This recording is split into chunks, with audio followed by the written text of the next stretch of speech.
ठेवायच्या चांगल्या सवयी कोणकोणत्या आहे आणि त्यांचं आपल्याला पालन केलं पाहिजे? कोणी सांगू शकेल?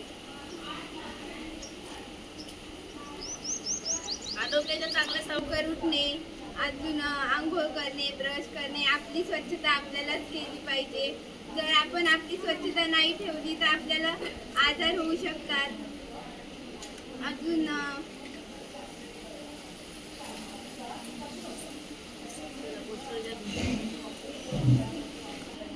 रोज नियमितपणे आपले दात घासावे. म्हणजे आपण सकाळी उठल्यावर सर्वात पहिले ब्रश करावा, त्याच्यानंतर रोज आंघोळ करावी. तुम्ही शाळेत येण्याच्या पहिले रोज आंघोळ करताना रोज आंघोळ करायची. रोज उठल्यावर व्यायाम करायचा. कोण कोण व्यायाम करतं सकाळी? सगळे.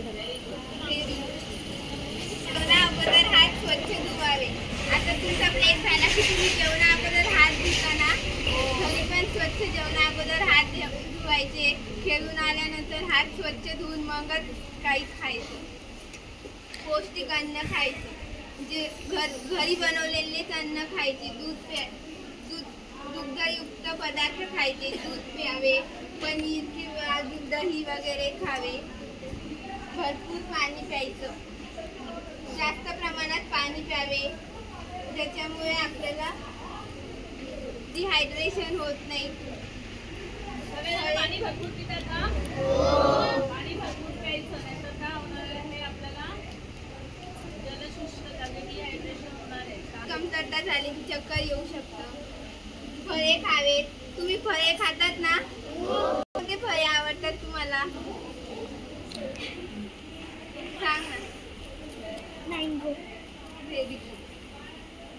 त्याच्यानंतर आपल्या परिसरात स्वच्छता ठेवायला पाहिजे. म्हणजे आता तुम्ही शाळेत आल्यावर पहिले तुम्ही तुमच्या शाळेची स्वच्छता केली, झाडझूड वगैरे सर्व करून मगच तुम्ही बसलात. तसंच आपल्याला केलं पाहिजे रोज. पोषक आहार घेतला पाहिजे. पोषक आहारामध्ये म्हणजे पालेभाज्या खाल्ले पाहिजे, फळे खाल्ले पाहिजे, धान्ययुक्त पदार्थ खाल्ले पाहिजे. म्हणजे कडधान्य, डाळी वगैरे, वरण अशा डाळी खाल्ल्या पाहिजे. प्रथिने म्हणजे ज्याच्यातून आपल्याला प्रोटीन भेटेल अशा मांसाहारी पदार्थ खाल्ले पाहिजे. पनीर.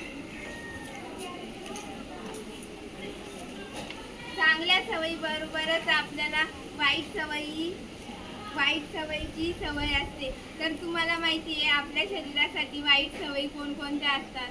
म्हणजे जसं की अति प्रमाणात लठ्ठपणा, नखे खाणे. नख खाण्याची कोणाकोणाला सवय आहे?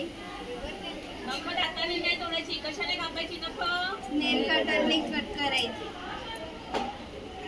जास्त मोबाईल बघणे. मोबाईल बघल्याने डोळे पण खराब होतात. भांडण करणे. तुम्ही एकमेकांमध्ये भांडण करता, ते पण चांगलं नाहीये. करता तुम्ही